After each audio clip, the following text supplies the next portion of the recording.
afternoon, everyone, and welcome back to the Brainy Boomer Lecture Series. We're so very happy you've all joined us today. In 2007, the McGill University Research Center for Studies in Aging, or the MCSH Education Committee, started the Brainy Boomer Lecture Series in order to suggest practical steps to both improve and maintain brain health, as well as to promote healthy lifestyle choices amongst the most populous generation in history. The MCSH Education Committee, which was founded in 1996, has three main objectives: identifying education needs of healthcare providers, seniors, caregivers, and the public, and to develop responses to meet some of these needs; to enhance the positive image of the aging process by addressing stereotypes and myths about aging; and finally, the dissemination of research on aging. Our presenters today are Katie and Tim. Katie is a McGill fourth-year dietetics student who is passionate about cooking and food. And despite not yet being an expert in cooking, she loves to share food and stories with others. Timothy is a fourth-year student at McGill University, where he is pursuing his degree in dietetics. He is passionate about the role of food and nutrition in living a happy and healthy life. So thank you, Caitlin, for your introduction. Today, our talk is about defending your body with food. So we're in the middle of fall, which means sniffles season. So the cold and flu season is right around the corner. Not to mention, we're kind of in the middle of a global pandemic. And so we hope this PowerPoint is going to act as a crash course on how different dietary and lifestyle factors can affect your immune system. And we hope to provide you with practical guidelines of healthy eating that's going to support your immune function.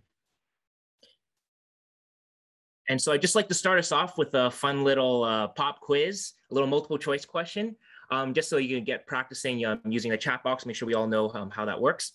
So let food be thy medicine and let medicine be thy food. This famous quote is attributed to which influential ancient Greek figure? Is it A, Hippocrates, B, Socrates, C, Aristotle, or D, none of the above? And so just type your answers in chat. If you don't know, just take a wild guess.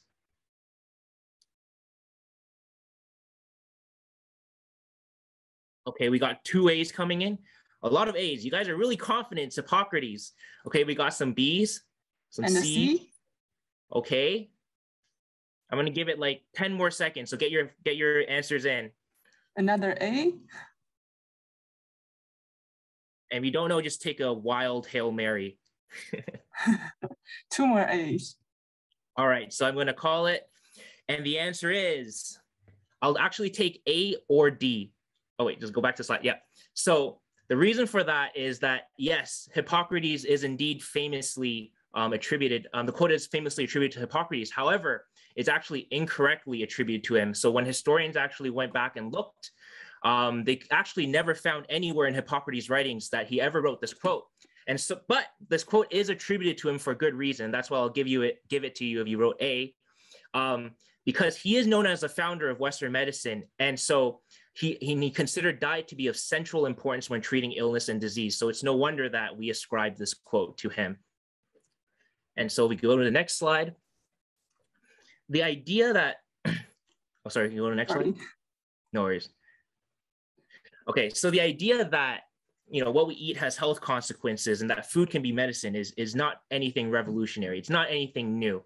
And so we can trace it back to Hippocrates, back in ancient Greece, and his extremely influential theory of the 4 humors. And so what the 4 humors were back in the time is the idea that the body produces 4 bodily fluids: phlegm, blood, yellow bile, and black bile. And these were based on the 4 classical elements from which we used to think that all matter was composed. So water, wind, fire, and earth. And health, the central supposition of this theory was that health is based on the balance of these 4 tumors. And when anything went out of balance, when there's too much or too little of any one of the 4 humors, that's when disease happened and that's when illness happened. So what was really interesting that the ancient Greeks did is they categorized food into one of these 4 categories based on which humor that food was thought to promote.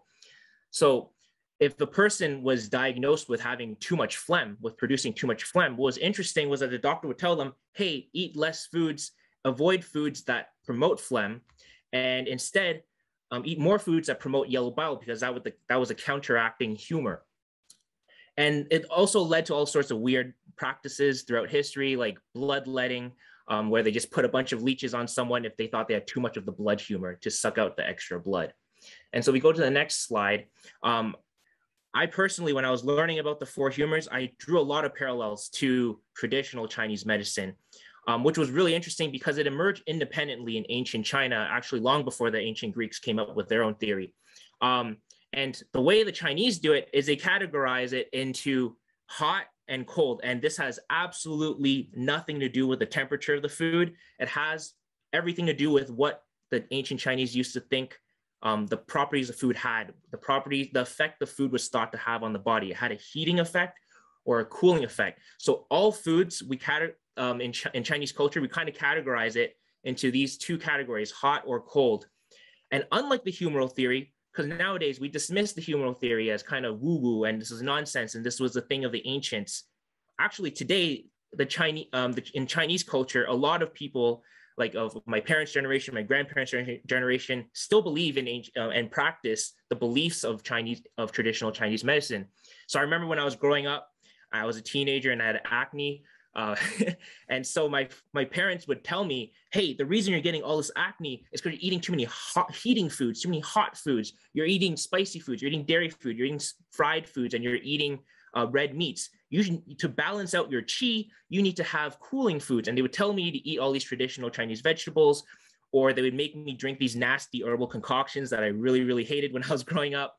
And the picture on the right is just a picture of a very classical, like traditional Chinese medicine store that you would find anywhere in like Chinatown or anywhere in China really as well. And I remember when I was a child, like going to the mall with my parents, I would walk by these stores and it would just be a wall of herbal smell, just smacking me in the face every time I walked by it. And so basically the whole point of all of this is to say that the idea that food is medicine is old as time and it is deeply baked into each of our cultures.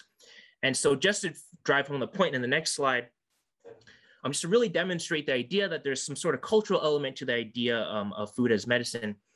I just want to ask you guys, what comfort foods do you eat when you're sick? Because I have a lot of friends, for example, that swear by chicken noodle soup during when they come down with a cold, and it gives them relief and it feels much better. They feel much better after it. Me, when I was growing up, my parents would make me congee, which was a Chinese rice porridge dish, and we use it basically the exact same way a lot of people use chicken noodle soups. And so I just want to extend that question out to you guys. So share in the chat, what comfort foods do you have when you're sick? Chicken soup. Yes, chicken soup, a popular one for sure. Or just, yeah, exactly. Just scream it out and unmute yourselves and scream it out too if you prefer that way. We have a chicken rice soup, ginger ale, chicken soup. Okay, chicken soup and some herbal teas. Oh, chicken soup or chocolate cake. Okay, I like your style. I wish I got chocolate cake when I was a kid and I got sick instead of rice porridge. I would have gotten sick on purpose. Daniels, okay, we got some hardcore people in the chat as well. All right. So all right, some chicken soup. So it seems like a lot of people have chicken soup. I know some Jewish friends also, they have like matzo ball soup when they come down with the cold. And so, yeah, so just to drive home the idea that food as medicine is old, and the idea is deeply cultural. And so but obviously our modern understanding of the relationship between food and health has evolved a lot since, the four humors. So now Katie's going to talk about the immune system and how different dietary and lifestyle factors can affect its function. Okay, so what is the immune system? The immune system is a vast network of cells, tissues, and organs that coordinate your body's defense against any threat to your health. So for example, the skin is a physical barrier that prevents microorganisms from outside to enter our body, and our mucus set up traps in the airway to stop the pathogens from coming in, and our stomach produces acids that destroy some pathogens in the food. And if those pathogens find a way to bypass those and still enter our body, we have leukocytes, also known as white blood cells, that can be found in the bloodstream and lymphatic system. So they're acting like security personnel.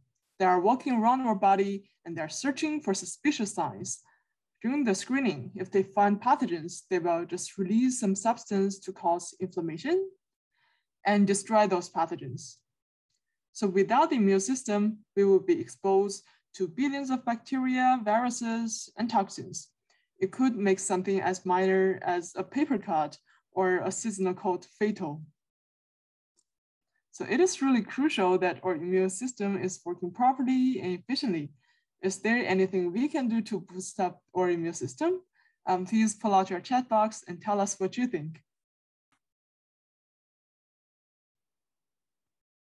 We have vitamin D. Supplements with vitamin D. Mm-hmm.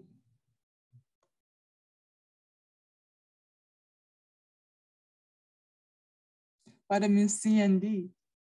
Fermented foods. Nutrient. Exercise. Except for the diet, there are also other ways related to your lifestyle that can boost up your immune system. Good microbiome, rest, sleep, and well exercise, vitamin D3. Oh, it looks like Christiane raised her hand. Mm-hmm. You have a question? You want to unmute yourself maybe? Oh, or maybe that was an accident. Or we can answer a question at the end as well, if you want to save your question for later. And we also have good sleep. Okay, let's eat well, balance, healthy lifestyle. Very good. So you lots guys of good ideas. Are experts. Yes, and let's check out the answers. So we do have some factors that, like, we have things that we cannot change, and we have things that we can change.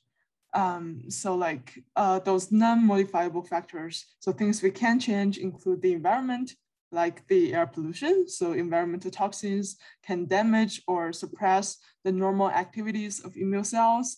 And there's our age. As we age, our internal organs may be less efficient, and the immune-related organs produce less immune cells that are needed to fight off the infections. And lastly, genetics, like people with autoimmune disease generally have a weaker immune system.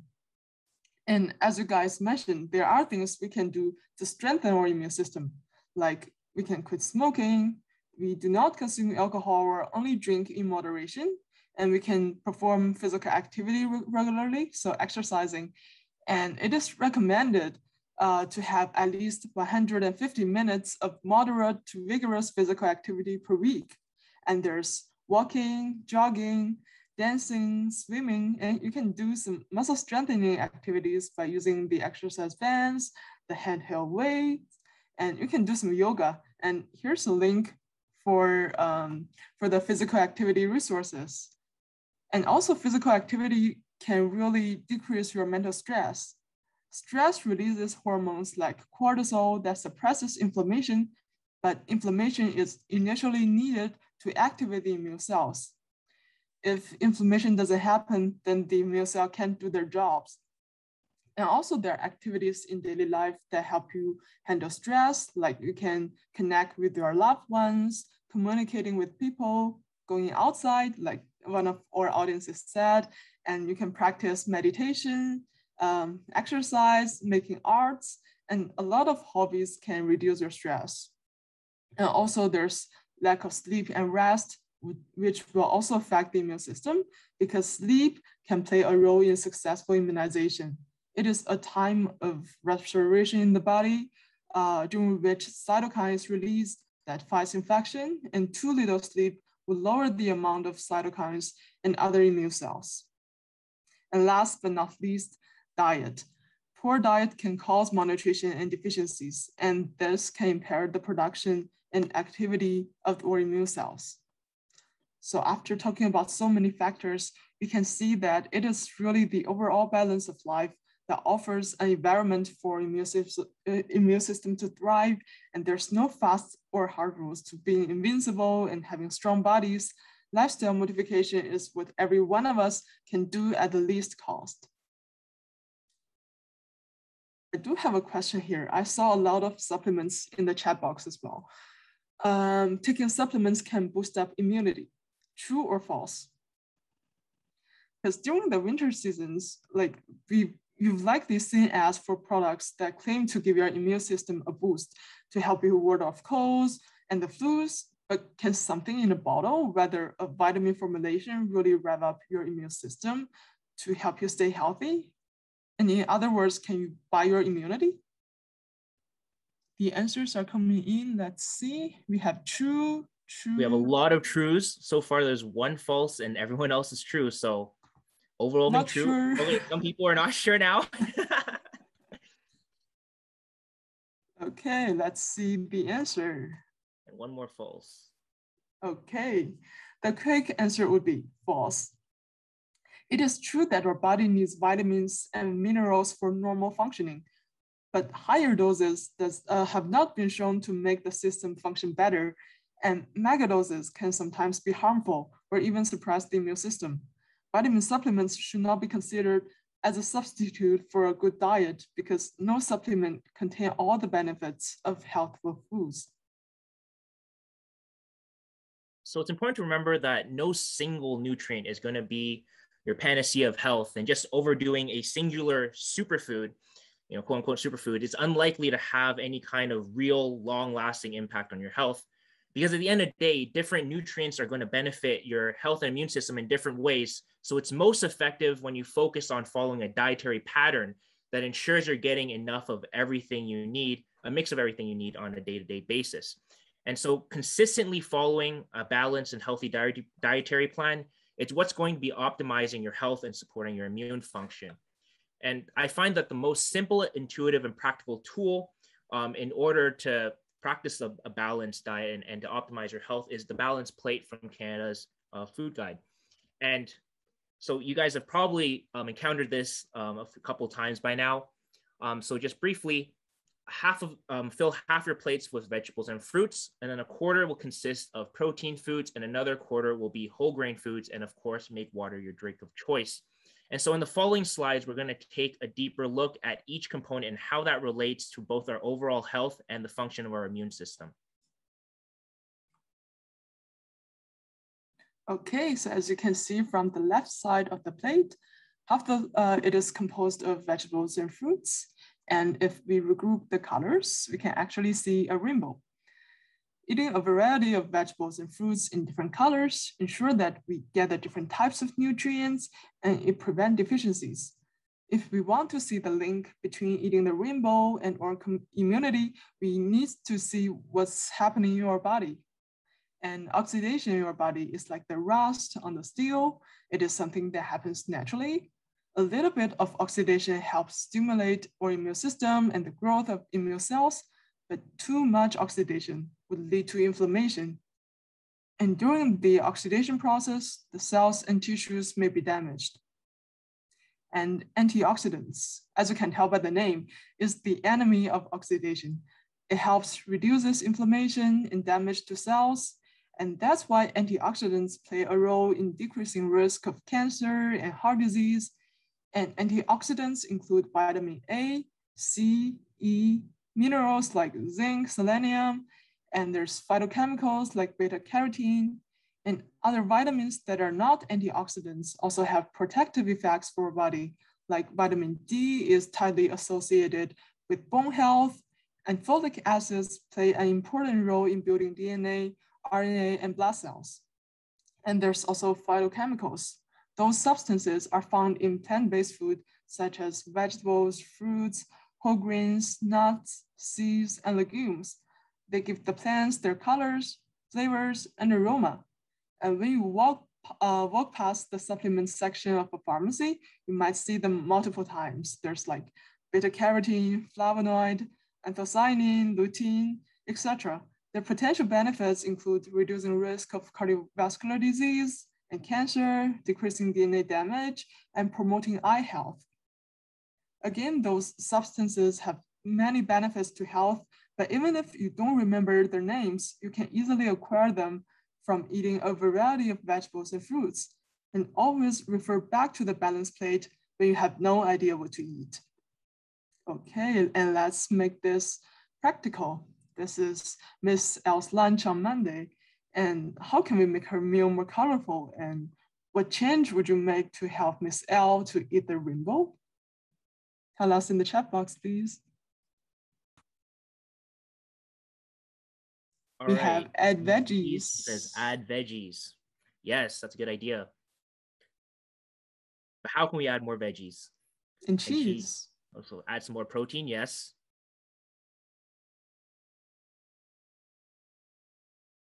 Okay, some veg and fruit and cheese. Smaller portions plus broccoli. Okay, so we add some green, some red and green. So we're trying to eat the rainbow, increase the different colors that we see. Yep, veggies and or fruits. Yep, so there's more variety and the color is more beautiful. Spices, salad on the side, variety of vegetables and fruits, a salad. Yeah, we have great answers. Whole wheat Changing pasta. it to whole wheat pasta, excellent. Yeah, there's more fiber. Yeah, we have sweet pepper, mushrooms, and cheese. Yeah, wonderful. Let's check out what I have here. Okay. All great ideas. So there are just some tips that I have in mind. You guys are experts as well. So like as our audience has said, we can add a leafy green salad or have a fruit like a banana, an apple, an orange, a pear. And she can have some roasted vegetables here, like, and also she can have a berry smoothie, for which we'll do a demonstration with. Okay, so here are the ingredients Miss L can add to the smoothie. So first, she can choose a liquid base that is milk, kefir, or fortified plant beverage. And then she can add a mix of berries like strawberry, blackberries, blueberries, and raspberries. And she can also choose a protein booster, like she can add some Greek yogurt, skim milk powder, and second tofu. And for the adding items, those are optional. So the smoothie can be sweetened a bit by adding a little honey, maple syrup, or jam. And you can add some oatmeal flakes to increase the fiber, some nut butter, hemp seeds, chia seeds, or ground flax seeds for healthy fat. And there's also nutritional yeast, which we'll talk about later.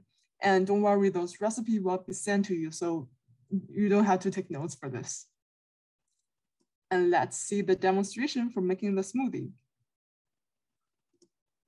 So first, we would add our liquid base, which is milk, and then add the Greek yogurt, which is the protein booster. And at last, we would add the berries and blenderize until the texture get all consistent and smooth. And finally, we pour it into the glass. And just for fun, you can add in some extra berries for decoration, like this, and enjoy. Okay, so here's the nutrition composition of our homemade smoothie compared to a fast food drive-through smoothie. The serving size have been converted to the same quantity. They are both 250 milliliters. So which one would you choose? A homemade smoothie or a fast food drive-through smoothie, and why? Tell us in the chat. Or you're gonna mute yourselves.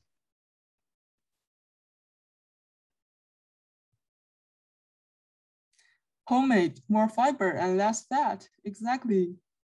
Like we have 5 grams of fiber in the homemade smoothie, but 0 gram in the drive-through smoothie. And homemade, less sugar, less fat, more fiber. Less sweet, less calories too.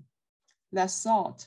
Yep, it has only 110 milligrams of sodium, but this one has more than 200. Yeah, we have some great comparisons going on. So this homemade smoothie has 5 grams of fiber, and the 21 grams of sugar actually come from the berries and the milk, and those are naturally present in the food.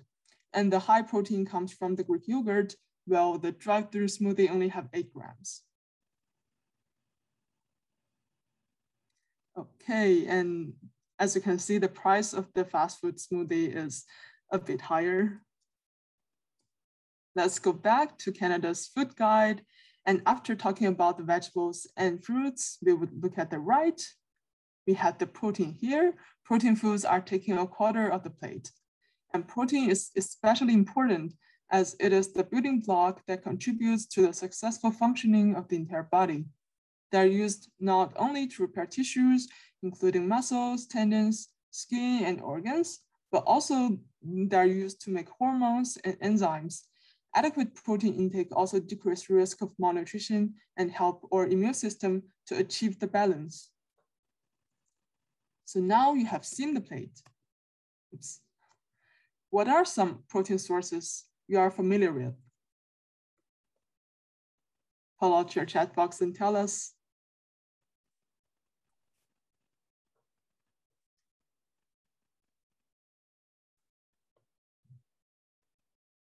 We have eggs, chicken, fish, beans, meat, nuts.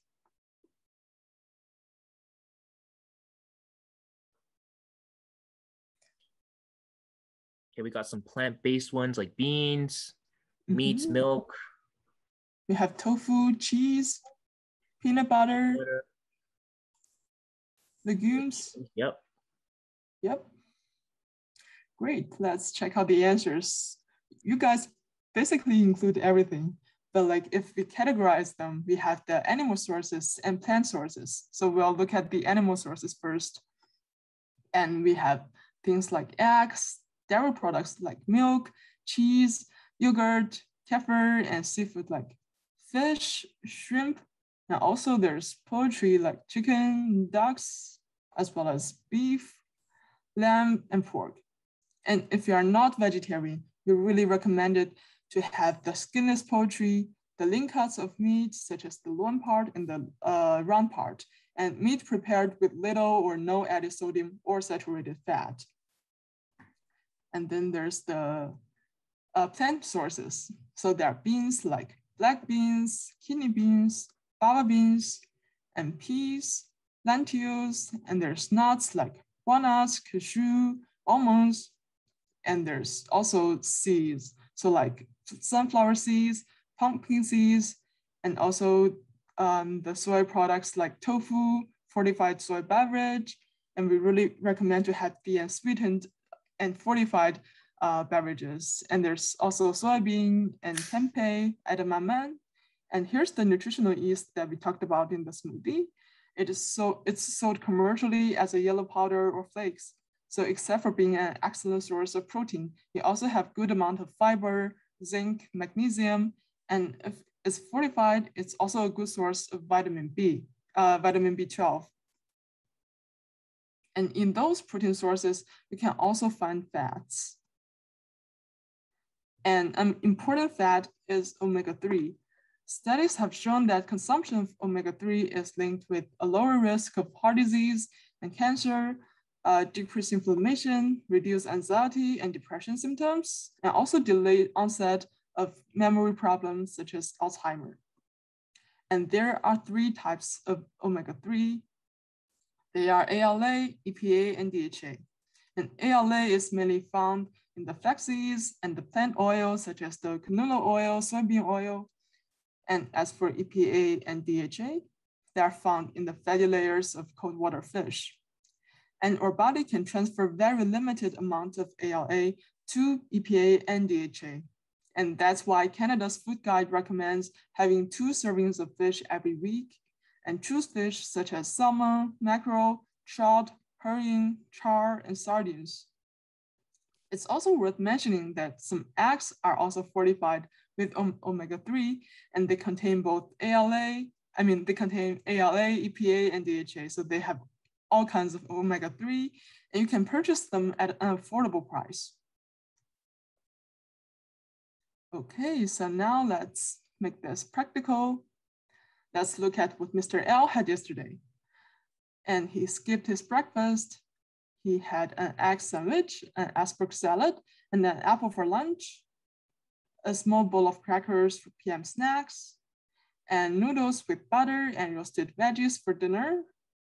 According to the balanced plate, is Mr. L having adequate protein?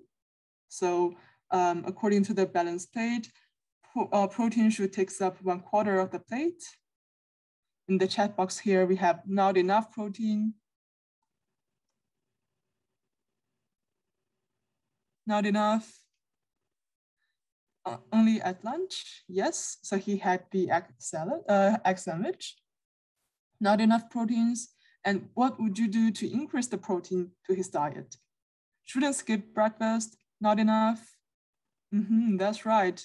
he's not having enough protein, and he should do something to add more protein in his meals. Add protein at supper or at breakfast, add nuts to snacks.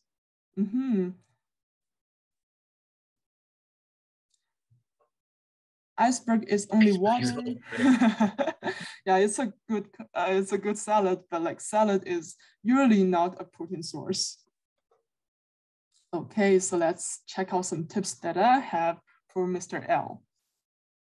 So many snacks like chips and chocolate, they're quite low in protein, so you might as well add some protein to the snacks, like having the crackers with the low-fat cheese, eat a banana with 2 tablespoons of peanut butter, and Greek yogurt is such a good source of protein.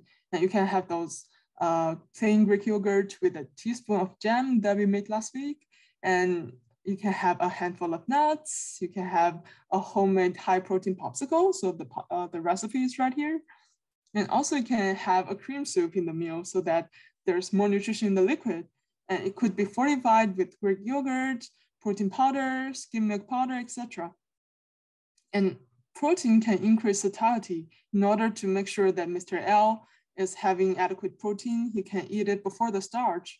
And it can also help him to keep the blood sugar and insulin from rising too high after meals.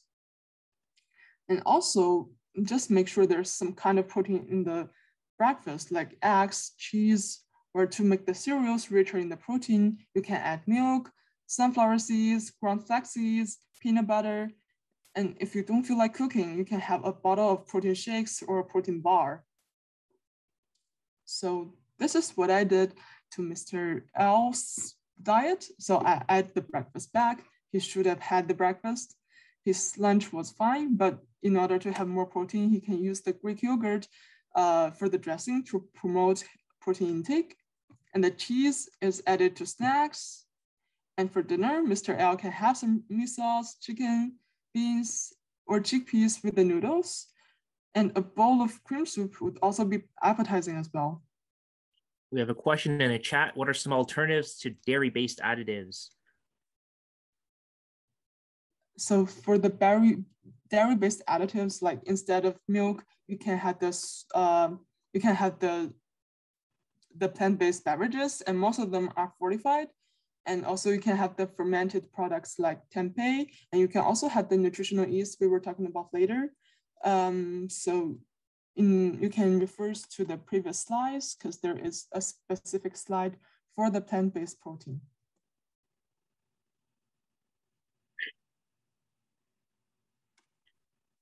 All right, so the third component of the healthy plate is to choose whole grain foods.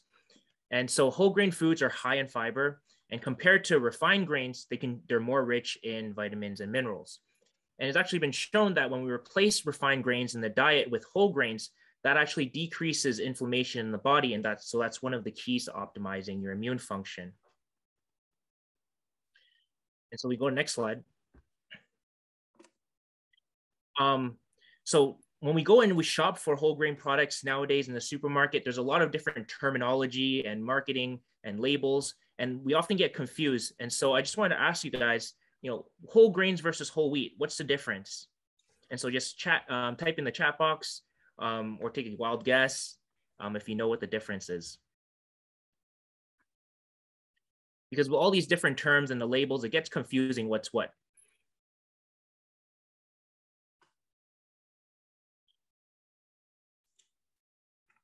Okay, Joanne says, I think whole grain is better for us, has more fiber. Lise says whole grain is more nutritious, I think. And Richard has whole grain variety. And variety of ingredients and usually more fiber. Grains may be other than wheat. Okay. True. And whole grain is more complete. And then Sheila asks, is it with the husk? Okay. And so it looks like there's a lot of people who think whole grains are more nutritious than just whole wheat, for example. And so let's go to the next slide and see what the difference is. So what do these terms actually mean? Okay, so whole wheat is a term that just describes a product that uses the entire wheat kernel, so the grain wheat specifically. And then whole grain, in contrast, is more of an umbrella term. It's a broad general term that describes any product that uses a grain in their whole form. And so both whole grains and whole wheat contain all three components of the grain kernel, the bran, the endosperm, and the germ, and they're nutritious. Refined grains, on the other hand, remove the nutritious bran and germ. So that means you're losing a lot of the fiber that you find in the bran. And also the germ contains a lot of vitamins and minerals, such as vitamin E, for example, which is an essential nutrient, as well as a potent antioxidant. So that links back again to the idea of immune function, because we need antioxidants like vitamin E to support the immune function. And so this can get really confusing. I noticed a lot of comments saying whole grains were more variety. If you look at breads and it says whole grain, it just means well, you have to read the ingredients really, but it just means that all the flour in there is whole grain flour, but it could be any kind of whole grain that was used in that. Whereas a whole wheat loaf of bread is just wheat, but if it's whole wheat, it is still a whole grain. It's just that the grain we're talking about is wheat specifically. So it's only whole grain wheat flour. So I have a question in the comment from Margaret asking, what about multigrain?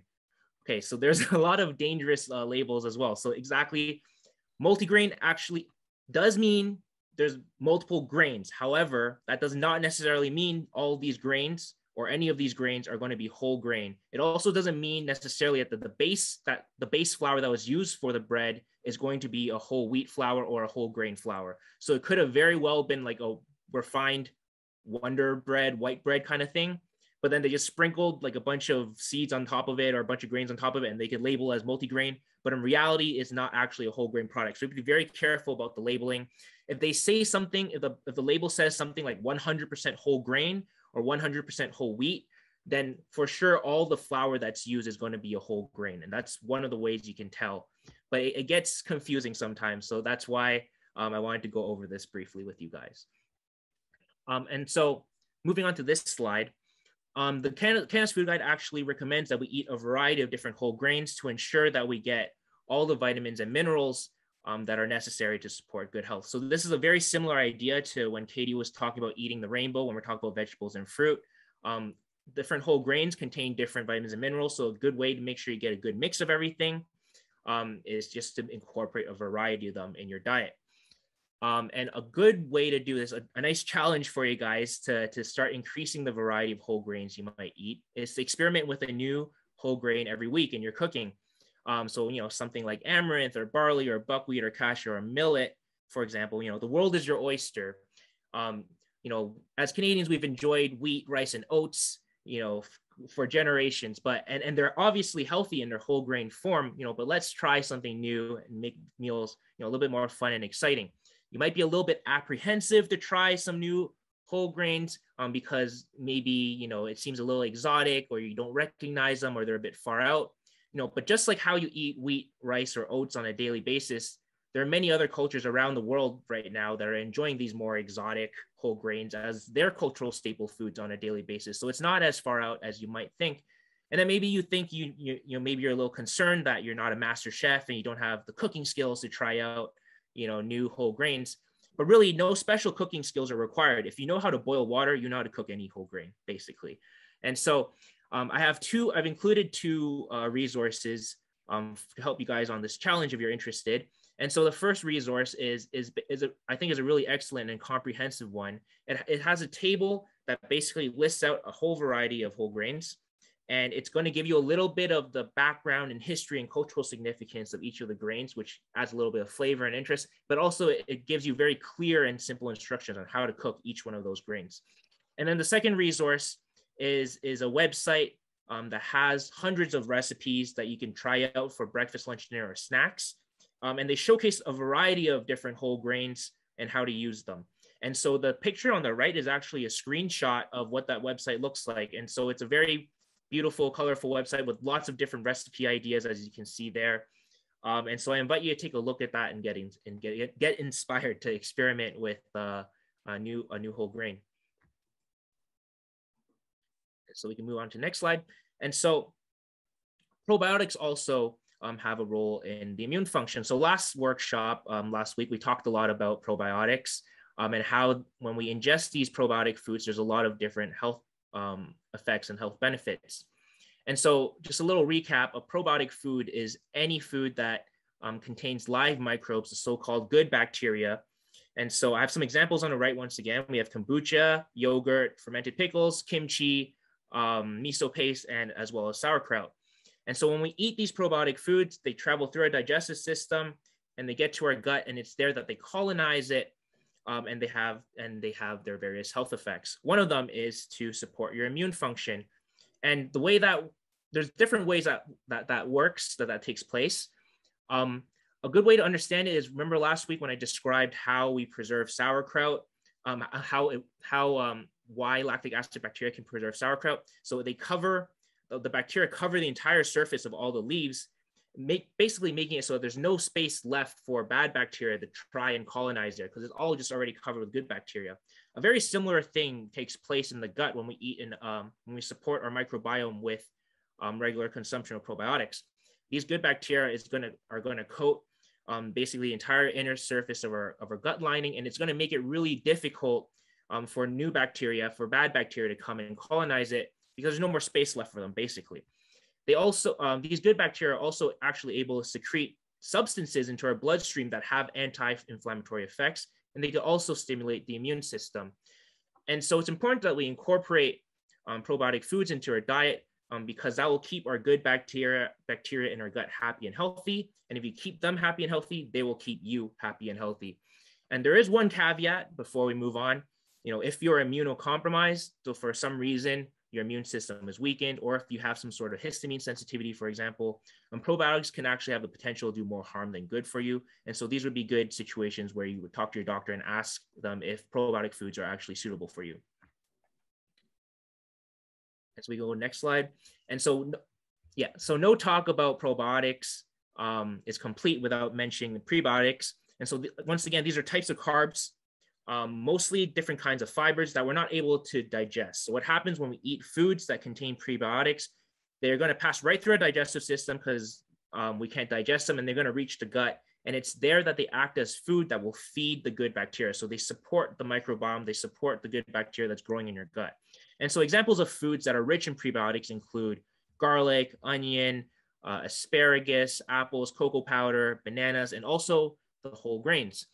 And so linking back to the previous slides, there's more fiber in whole grains compared to refined grains, a lot more fiber compared to refined grains. And so refined grains can't act as a prebiotic because they don't have that fiber, but whole grains can. And in fact, it's been shown that when we replace refined grains with whole grains in the diet, that actually improves the composition of the microbiome. And so we can move on. Yep. And so the final component of the balance plate is to make water your drink of choice. This is obvious to everyone. Water is the best way to rehydrate without any of the extra calories or sugar or sodium or saturated fat. But you might be wondering, what about coffee? What about tea? And so we move to the next slide. As you all know, coffee contains caffeine, but it also contains dozens of bioactive compounds, including numerous antioxidants with different anti-inflammatory properties. And actually, a really timely paper came out in the scientific journal Nutrients just this summer and back in June. And the authors report the habitual consumption of 1 or more cups of coffee per day was associated with about a 10% decrease in risk of COVID-19 compared to less than 1 cup a day. So a really interesting finding from a paper that was recently published. And this is obviously good news for those of you who enjoy coffee, who are avid coffee drinkers. But a couple caveats to this. Obviously, this does not mean that you should now suddenly start guzzling crazy amounts of coffee every day. Moderation still is key. So generally, it's recommended for us to drink 2 to 3 cups a day. And it also doesn't mean that if you're a regular, if you're not a regular coffee drinker, that you have to start forcing yourself to start drinking coffee to reap the health benefits. There are many other ways that you can improve your health much more effectively than by guzzling coffee, like eating the healthy plate, for example. And if you're sensitive to caffeine, but you enjoy coffee, enjoy the taste of coffee, you could consider decaffeinated coffee since they're basically identical to normal coffee minus the caffeine, and they also seem to demonstrate similar benefits. And then I would advise against overloading your coffee with cream and sugar. You know, when we do all these, when you hear about news about all these interesting studies about the health benefits of coffee, you know, they weren't studying caramel macchiatos or mocha frappuccinos or your triple cream, triple sugar at Tim Hortons. They're studying black coffee. And so if you overload your coffee with a lot of cream and sugar, you risk offsetting any of the potential health benefits it was going to give you in the first place.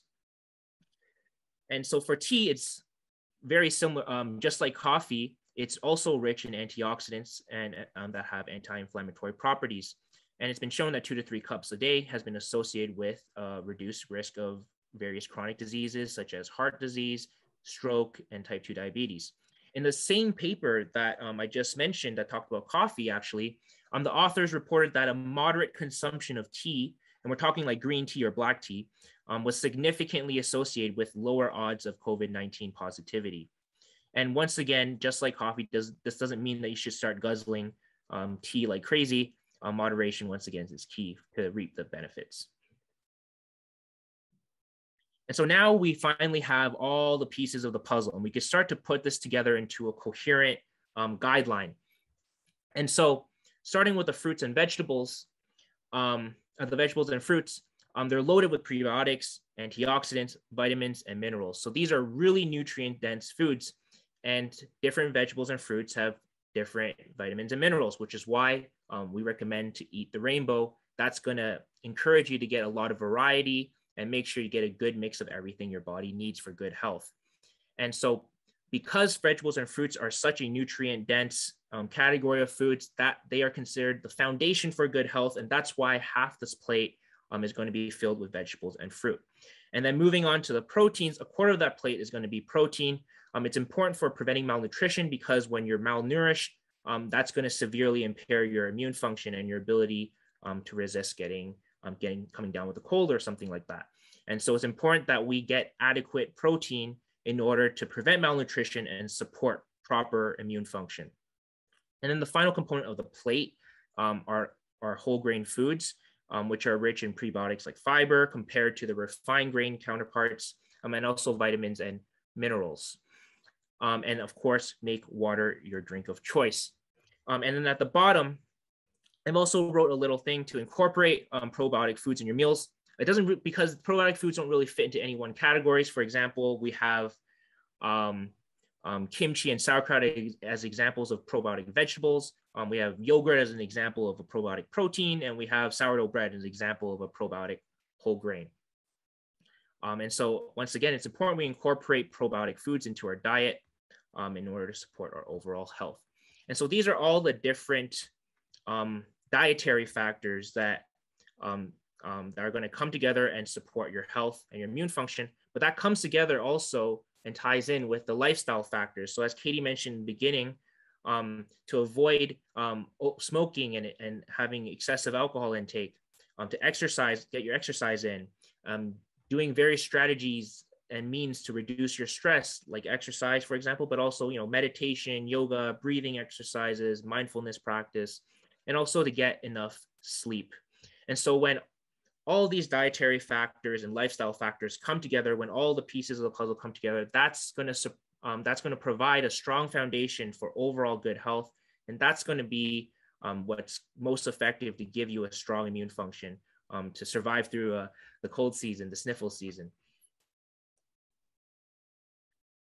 And so let's put theory into practice. And so we've learned about eating a healthy plate, and to really demonstrate this and drive home that concept, we're going to do a fall harvest bowl demo.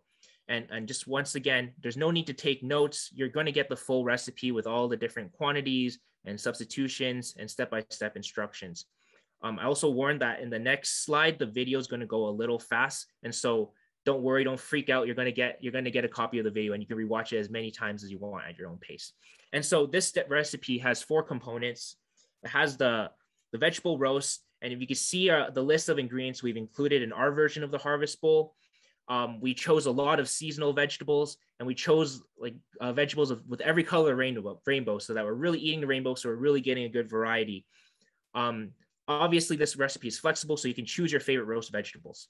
And then the fall there's a salad component as well. A kale salad with walnuts and raspberries. Walnuts to get that a little bit of extra omega-3 in there. We also sneakily tried to incorporate foods that we made in the last workshop. So you'll notice that our dried apple chips are in the kale salad to add a little bit of crunch and a little bit of that delicious tang. I find that works really well in the salad, actually, like a sweet and sour crouton almost. And then a little, we can garnish with sauerkraut for a little bit of that probiotic boost. And the tang I find also works really well with the vinaigrette. And we sweeten the vinaigrette with a little bit of jam that we made in the first workshop. Obviously, the jam is optional. If you don't want it sweetened at all, you can omit it completely. Or if you prefer honey and have that on hand, you can go ahead and use that as well. And then there's a protein component. This is obviously really flexible as well. For us, we chose to go with leftover chicken from last night's dinner. If you're trying to increase your intake of omega-3s to support your immune function, or to just increase your intake of fish, salmon is a great option for this dish. And if you're trying to go plant-based, tofus and chickpeas complement the harvest bowl really well as well. And then finally, the final component is to choose a whole grain. We went with brown rice just to keep things simple, and I find it really works well with all the other ingredients in terms of the texture and the flavor of the brown rice. But if you're feeling more adventurous, quinoa, millet, and whole wheat couscous also work extremely well in this recipe. And so without further ado, here's the video. And just once again, oh, right. And one more thing before I go on, just a quick food safety note, because after all, this is a workshop about immunity. Wash your hands thoroughly before touching the food, and make sure your vegetables are washed thoroughly under cold running water before you cut them. And so this video is going to be really quick. And so just be wary about that, but don't worry, you're going to get the video right after this presentation. And so let's get started. So you're going to wash and chop all your vegetables and cut them into bite-sized pieces. Oh, full screening it. And then you're going to spread them evenly on a baking sheet. Oh, sorry, do you want to rewind a little bit? Sorry. Yeah. All right, so then you're going to put your bite-sized piece vegetables onto a baking sheet. You can really see we're eating the rainbow over here. And we're going to season with salt, pepper, and thyme.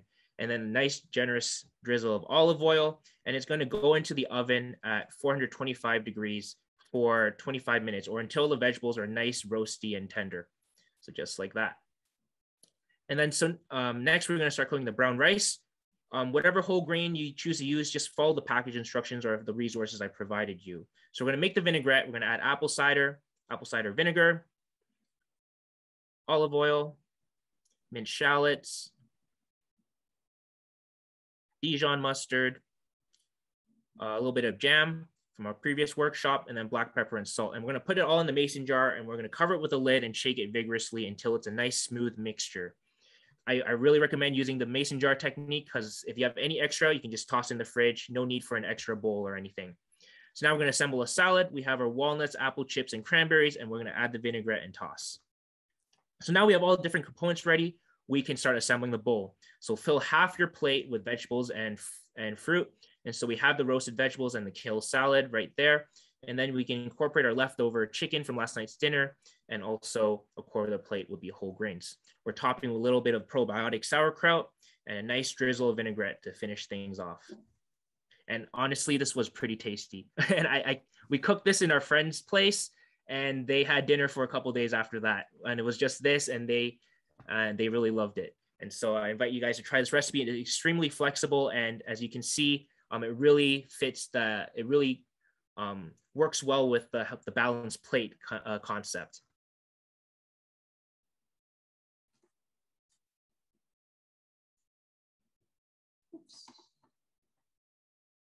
Okay, and if we compare it with the commercial salad bowl that we can get from the expensive restaurant, our homemade harvest bowl is much more nutrient dense, and it has more protein, more variety of vegetables, and more quantity of the vegetables. And the cost could be from $6 to $8, depending on the seasonality and depending on what's on sale. And it's also more flexible, as you can add your favorite vegetables here. And a commercial salad bowl usually costs $12 to $15. And the restaurant is making customers pay for the concept of eating healthy, while the healthy eating habit is more cooking at home, but less dining out. Okay. And we really hope that we can balance our lifestyle and eating habits to stay healthy, and the balanced plate is what we can refer to for healthy eating. Can you fill up this plate with the 3 elements of food?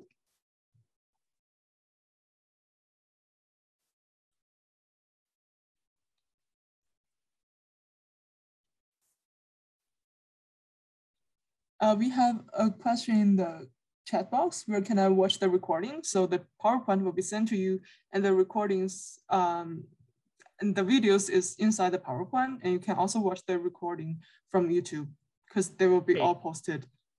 So Joanne is saying fruits and vegetables, protein and whole grains. Yes. And Douglas as well, fruits and veg, grains and a protein source.